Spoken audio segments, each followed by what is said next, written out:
It'd be the weight of innovation. The smell of gun oil and determination filled the fluorescent-lit workshop at Colt Manufacturing in West Hartford, Connecticut. It was a humid August morning in 1994, and Robert Bob Fremont stared at the aluminum receiver spread across his workbench like a puzzle missing its most crucial pieces. The metal felt cold under his calloused fingers, but he knew it would soon become something that would change warfare forever. Fremont had been having the same nightmare for weeks. In it, he was back in the jungles of Southeast Asia, 25 years old again, his M16 catching on vines as he tried to clear a village doorway. In the dream, he could never quite make it through that door fast enough. He'd wake up with the taste of jungle air in his mouth and the weight of his father's words echoing in his mind. "Son, if you're going to build something, make sure it serves the man who needs it most." The challenge seemed deceptively simple on paper. Take Eugene Stoner's proven M16 platform and compress it into something shorter, lighter, more adaptable, but without sacrificing any of the reliability that soldiers' lives depended on. The Pentagon's request had been born from hard lessons learned in Somalia, where Rangers and Delta Force operators found themselves fighting in narrow streets that turned the full-length M16 into more liability than lifeline. "Another late night, Bob?" Eugene Stoner's voice carried across the workshop. The legendary designer approached Fremont's workbench, his own hands bearing the stains of decades spent perfecting instruments of war. At 70, Stoner moved with the careful precision of a man who understood that every measurement mattered.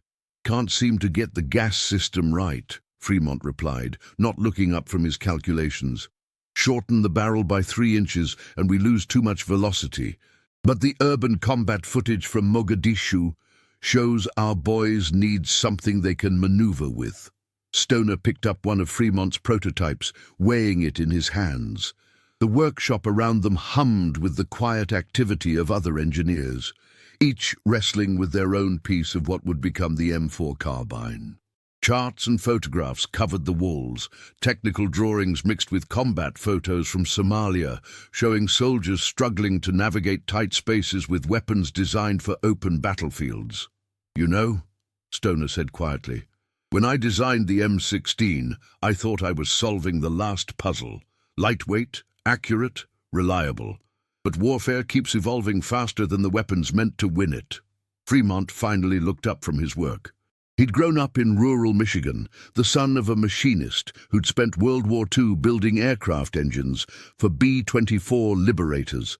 His father had taught him that perfection lay not in complexity, but in elegant simplicity. But this project demanded something more elusive, a series of calculated compromises that could either create the perfect infantry weapon or a dangerous failure. The morning light streaming through the workshop windows caught the aluminum receiver at just the right angle, and for a moment Fremont could see it completed. Not just a rifle, but an adaptable platform that could transform based on mission requirements. Optical scopes for precision shooting, tactical lights for night operations, laser designators for coordination, grenade launchers for suppression. The vision felt both thrilling and terrifying.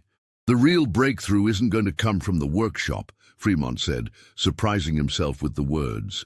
"It's going to come from understanding exactly what our soldiers face out there. Every doorway they clear, every rooftop they navigate, every split-second decision between engaging at distance or up close. What happened in the next few months would quietly reshape not just American military capabilities, but the very concept of what a battle rifle could be. The M4 Carbine wasn't being born from a single moment of inspiration, but from a brutal recognition that adaptation meant survival in a world where enemies might be encountered at any distance, in any environment, without warning. As Fremont returned to his calculations, he couldn't know that the weapon taking shape under his hands would one day be carried by soldiers too young to remember the Cold War, into conflicts he couldn't yet imagine. The Carbine would embody a fundamental paradox. Every advance in lethality was simultaneously an advance in the protection of those who carried it. If stories like this make you question what you'd do in someone else's boots. Tell us in the comments how you imagine you'd react in this camp, and stay with us for the next chapters. The video footage arrived on a Tuesday morning in September.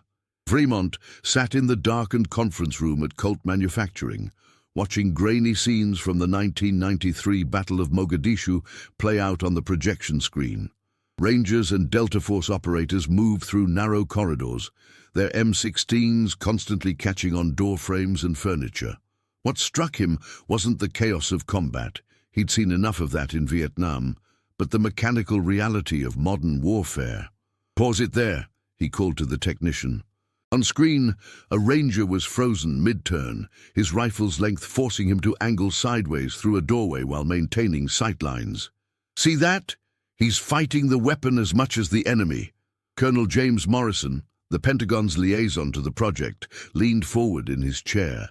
Morrison had been pushing for the M4 development since returning from Somalia, where he'd watched good soldiers struggle with equipment designed for a different kind of war. "This is what we're seeing in every urban environment," Morrison said. "Vehicle crews, paratroopers, special operations, they all need something more adaptable. But reliability can't be compromised. The M16's early reputation still haunts us." Fremont understood that haunting intimately. He'd been a young Marine when the first M16s arrived in Vietnam, plagued with jamming issues that had cost American lives. The institutional memory of those failures cast a shadow over every new weapons development. Pentagon procurement officers, scarred by that experience, demanded extensive testing that often seemed designed more to prevent change than validate improvement. Back in his workshop that evening, Fremont spread out photographs from his childhood in rural Michigan. His father's garage had been filled with the precise tools of American manufacturing: calipers, micrometers, lathes, instruments that had helped build the aircraft engines powering Allied bombers over Europe. Young Bob had learned to read blueprints before he could drive, understanding that in precision manufacturing there were no small errors. "Working late again?" Sarah Fremont appeared in the doorway, carrying 2 cups of coffee. After 23 years of marriage, she'd learned to recognize the signs of a project that was consuming her husband's thoughts. "You missed dinner." "I keep thinking about what Dad used to say," Bob replied, accepting the coffee gratefully. "That every measurement matters when lives depend on your work. But this isn't like building aircraft engines in a controlled factory. These weapons are going to places we can't predict, into situations we haven't imagined." Sarah sat down beside him, looking at the photographs scattered across his workbench. Pictures of young soldiers, barely old enough to vote, carrying rifles through foreign streets. Technical drawings showing the modular rail system that would become the M4's most revolutionary feature. "You're trying to build something that doesn't exist yet," she said quietly. "A weapon that can adapt to whatever the world throws at it." The concept was radically simple and impossibly complex. Where the M16 was essentially fixed in its configuration, the M4 would become a framework for whatever the mission demanded. The modular rail system would allow real-time adaptation, scopes, lights, lasers, launchers, transforming the rifle from a single tool into an entire weapons platform. But institutional resistance shadowed every innovation in wartime. Fremont found himself preparing for endless committee meetings where he'd have to defend design choices to officers who'd never held a rifle in combat. He'd have to explain why a 3-inch reduction in barrel length could mean the difference between life and death for a soldier moving through an Iraqi doorway, though Iraq wasn't even on anyone's radar yet in 1994. The engineering challenges seemed to multiply daily. Shorten the barrel, and you lose velocity. Reduce the gas system, and you risk jamming. Lighten the construction, and you compromise durability. Every decision created ripple effects throughout the entire system. Late one night, as Fremont worked alone in the workshop, he had a realization that would drive the project forward. This wasn't just about creating a better rifle, it was about reimagining what a rifle could be when the world demanded something different. The M4 wooden carbine would embody the principle that adaptation was the highest form of engineering courage. Outside the workshop windows, West Hartford slept peacefully, unaware that decisions being made in that fluorescent-lit room would eventually reshape global military doctrine. NATO allies would develop their own carbine variants. The very concept of the battle rifle would shift away from the long-range precision instruments of World War II toward versatile platforms suited for an uncertain world. What none of them could foresee was the weight that success would carry. They were creating a weapon so perfectly suited to modern warfare that it would inevitably be used in conflicts they never anticipated, by soldiers facing threats they had never imagined. The first prototype arrived at Fort Bragg on a cold February morning in 1995. Staff Sergeant Miguel Santos, a veteran of Panama and Somalia, held the unfamiliar weight of the M4 carbine in his hands, immediately noticing how it balanced differently than his M16. The shortened barrel and collapsible stock gave it an almost compact feeling, though it still carried the familiar heft of serious military hardware. "Feels like it wants to move with you instead of against you," Santos said to his squad leader, Sergeant First Class David Kim, as they prepared for the first field trials. Kim had been skeptical of the new weapon. He'd seen too many improvements that created more problems than they solved. Back in West Hartford, Fremont monitored the test reports with a mixture of anticipation and dread. Every phone call from Fort Bragg could bring news of a critical failure that would send them back to the drawing board. But the initial feedback was cautiously optimistic.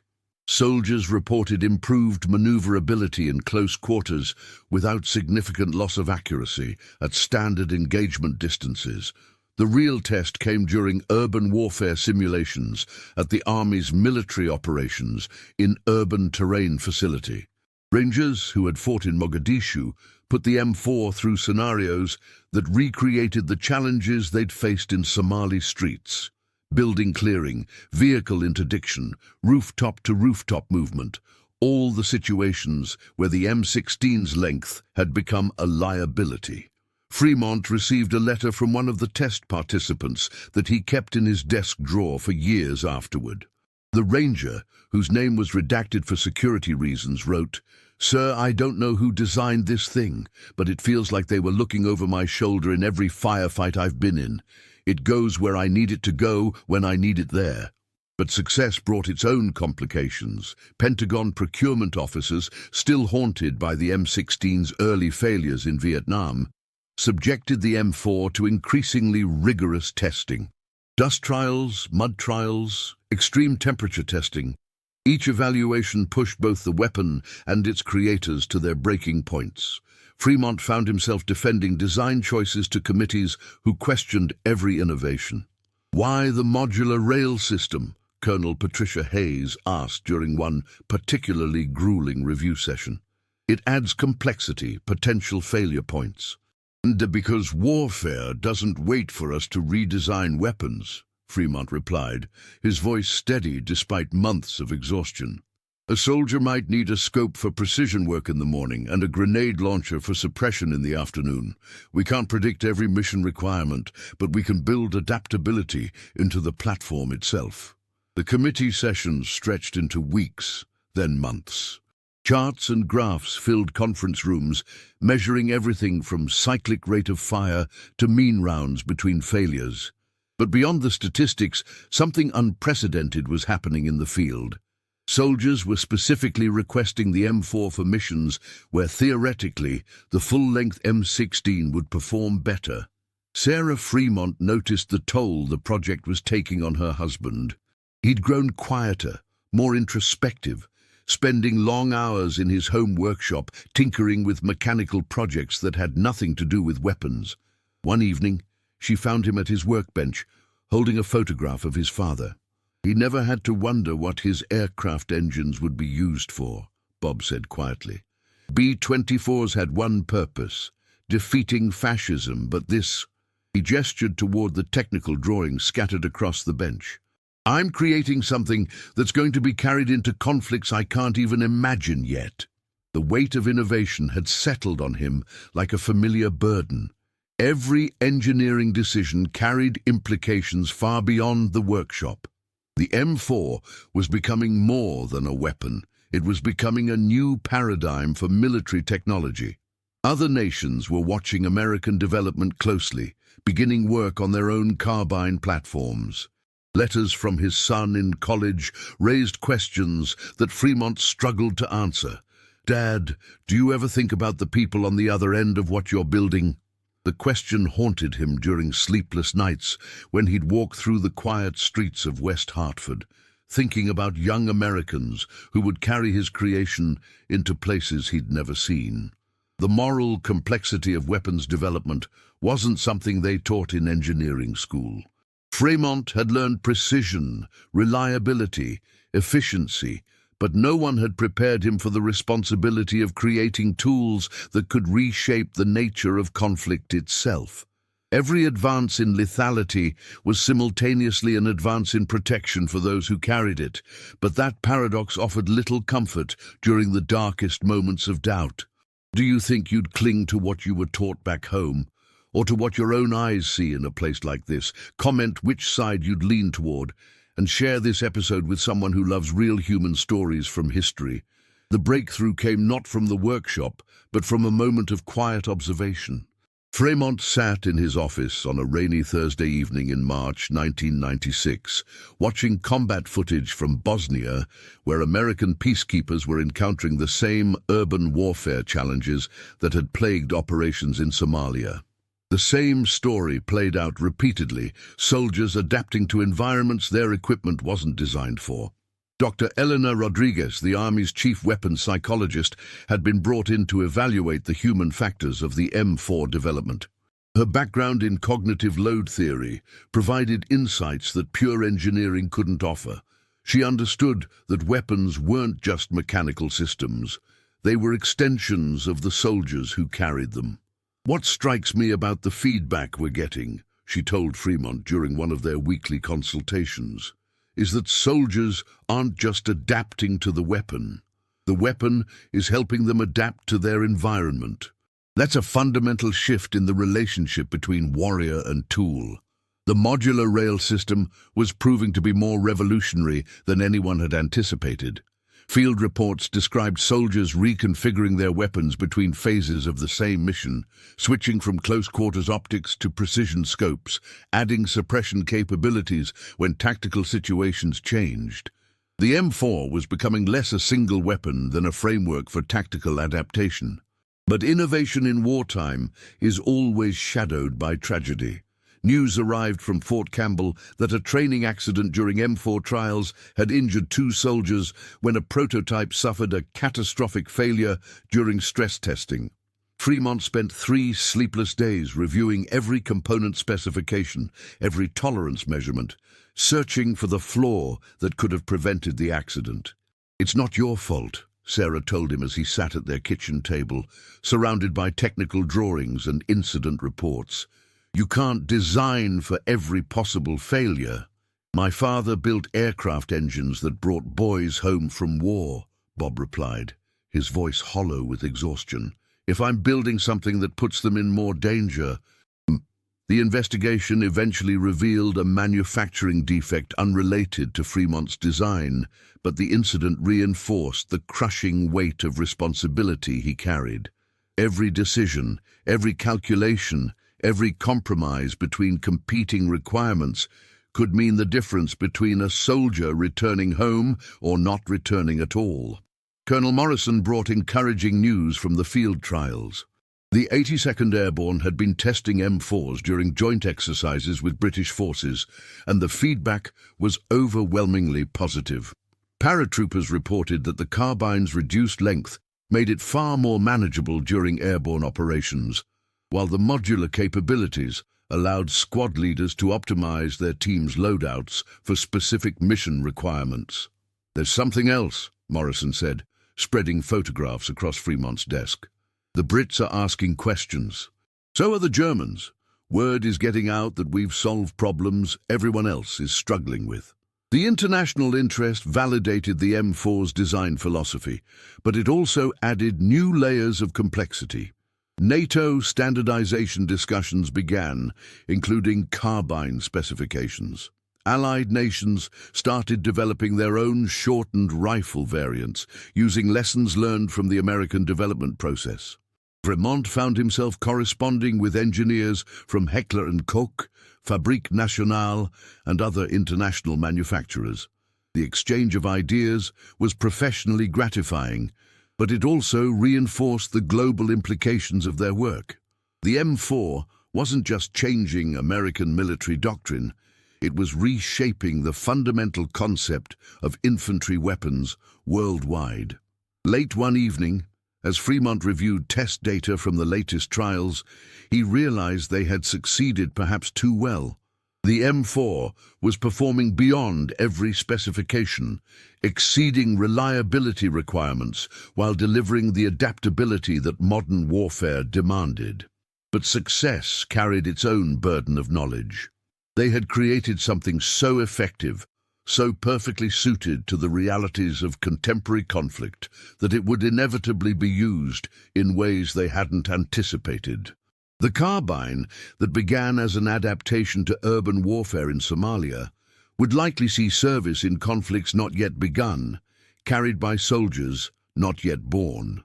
The thought that haunted Fremont most was the realization that they weren't just building a better rifle, they were creating a more perfect instrument of warfare. The M4 embodied the eternal paradox of military innovation. Every technological advance that better protected friendly forces also made those forces more lethal to their enemies. As 1996 drew to a close, the M4 carbine moved closer to full production approval. The bureaucratic machinery of Pentagon procurement was slowly grinding toward acceptance. But Fremont knew that the real judgment would come in places he couldn't predict, under circumstances he couldn't imagine. The call came on a Tuesday morning in September 1997. Fremont was reviewing production specifications when Colonel Morrison's voice crackled through the secure telephone line from the Pentagon.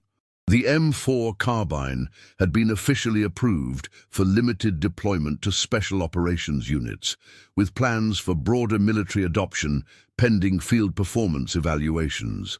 "Congratulations, Bob," Morrison said. "You've just changed the future of infantry warfare."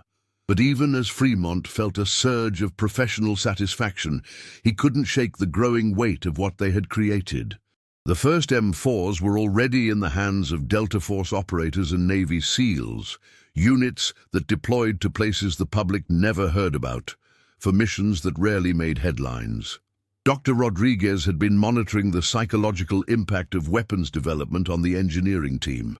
Her confidential report, which she shared with Fremont over coffee in the Colt cafeteria, revealed the hidden cost of innovation during wartime. "You're experiencing what we call creator's paradox," she explained. "The same qualities that make you excellent at designing life-saving equipment also make you acutely aware of its lethal potential.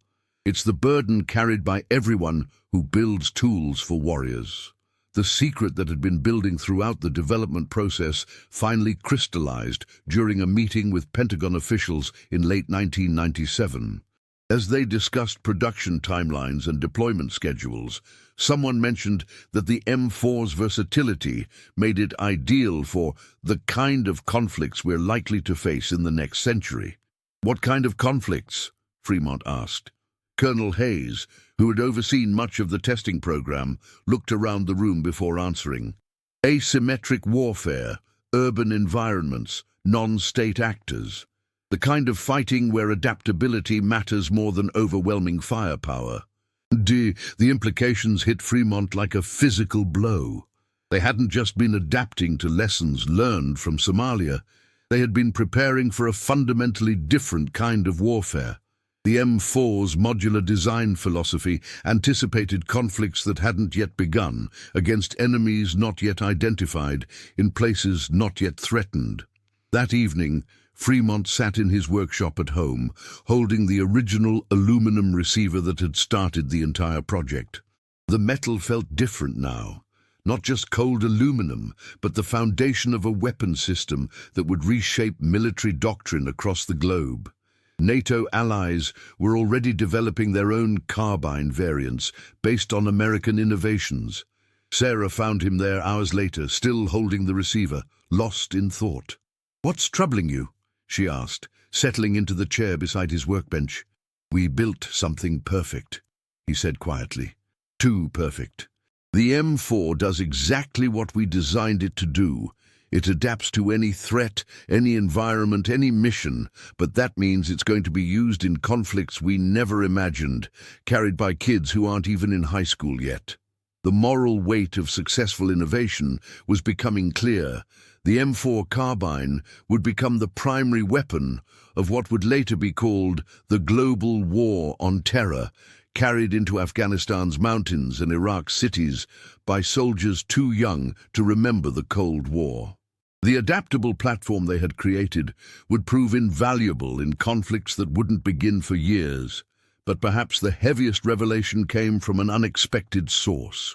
Eugene Stoner, now in his 70s and increasingly reflective about his own legacy, shared a perspective that would haunt Fremont for years to come. "Every weapon we create," Stoner said during one of their final conversations about the project, "outlives the war it was designed for. My M16 was built for Vietnam, but it's been carried into dozens of conflicts since. Your M4 will be the same. It'll serve soldiers in fights we can't even imagine yet." The realization that they had created not just a weapon, but a defining technology of early 21st century warfare brought both pride and profound unease. The engineering triumph was undeniable. They had successfully compressed the M16's capabilities into a more versatile, adaptable platform. But that success meant their creation would inevitably shape conflicts that hadn't yet begun. As 1997 ended and production began scaling up, Fremont understood that he was no longer just an engineer who built weapons. He had become a participant in history, someone whose decisions would influence the nature of warfare for decades to come. The M4 Carbine stood as testament to minds who understood that adaptation was the highest form of engineering courage, but it also represented the burden of creating tools that would outlive their creators' ability to control their use. The central secret wasn't hidden in classified documents or restricted briefings. It was the simple, terrifying truth that they had succeeded beyond their wildest hopes in creating exactly what modern warfare would demand, and that success would carry consequences none of them could fully comprehend. The first M4 carbines reached regular Army units in late 1999, and something unprecedented began happening. Infantry units that had grown up with the M16 started specifically requesting the shorter carbine, even for missions where the full-length rifle would theoretically perform better. The weapon had achieved something that engineering specifications could never measure. It felt right in the hands of those who needed it most. Fremont, now in his early 50s, found himself traveling frequently to military bases across the country, consulting on training programs and fielding questions about the M4's capabilities. At Fort Benning, he watched young soldiers who had never known any rifle but his creation, handling it with the casual familiarity of natives with their environment. "It's weird to think," one 19-year-old private said during a demonstration, "that someone actually sat down and designed this thing. It just feels like a natural part of the gear." The comment stayed with Fremont long after he returned to Connecticut. The M4 had become so integrated into military culture that its artificial origins were already being forgotten. It was no longer an innovation, it was simply the way American infantry operated. But the real validation came from an unexpected source. Letters began arriving at Colt Manufacturing from soldiers deployed around the world, thanking the anonymous engineers who had created a weapon that, in their words, understood what we needed before we knew it ourselves. The modular platform was proving its worth in environments the design team had never specifically considered. from the mountains of Afghanistan to the urban landscapes of Iraq. The global impact was becoming undeniable. NATO allies had developed their own carbine variants, and the very concept of the battle rifle was shifting worldwide. The long-range precision instruments of World War II were giving way to versatile, adaptable platforms suited for an uncertain world where enemies might be encountered at any distance, in any environment. But success carried an unexpected weight that settled on Fremont like winter clothing he couldn't remove. During a visit to Walter Reed Army Medical Center in 2003, he encountered Master Sergeant Tony Williams, who had been wounded in Iraq while carrying an M4. Williams wanted to thank the people who had designed his weapon. "That carbine saved my life," Williams said, his voice still rough from injuries sustained in a roadside bombing. "When my convoy got hit, I could maneuver out of that vehicle and return fire because of how the weapon balanced. With an old M16, I might not have made it." Fremont felt simultaneous pride and profound unease. They had succeeded in creating a weapon that protected American soldiers. But that same weapon was being used in conflicts the design team had never anticipated. The carbine that began as an adaptation to urban warfare in Somalia had become the primary weapon of a global war against terrorism that hadn't even existed when they started the project. Dr. Rodriguez's final evaluation of the development team revealed something that would influence military innovation for decades. The psychological profile of successful weapons designers showed a consistent pattern. Deep technical competence, coupled with an almost crushing sense of moral responsibility. The best military engineers weren't detached technicians. They were people who carried the human cost of their innovations. Eugene Stoner passed away in 1997, just as the M4 was entering full production. In his final conversation with Fremont, the legendary designer had shared a perspective that would define the younger engineer's understanding of his own legacy. "The hardest part," Stoner had said, "isn't building the weapon. It's living with the knowledge that you've created something that will outlive you, used by people you'll never meet, in conflicts you can't predict." That's the weight every good weapons designer carries. 25 years after the M4's initial deployment, Fremont still kept the original aluminum receiver in his workshop. Now retired, he would sometimes hold the cold metal and feel the weight of implications that had only grown heavier with time. They had created not just a better rifle, but a more perfect instrument of modern warfare. The weapon embodied the fundamental paradox of military innovation that had haunted him since the project began. Every advance in lethality was simultaneously an advance in the protection of those who carried it. American soldiers returned home because of design decisions made in a Connecticut workshop, but those same decisions had made American forces more lethal to their enemies. The M4 carbine stands today as testament to minds who understood that adaptation is the highest form of engineering courage. In the end, it wasn't the weapon itself that changed warfare. It was the willingness to reimagine what a rifle could be when the world demanded something different. But for those who created it, success meant living forever with the knowledge that they had built something perfectly suited to conflicts they had never wanted to see.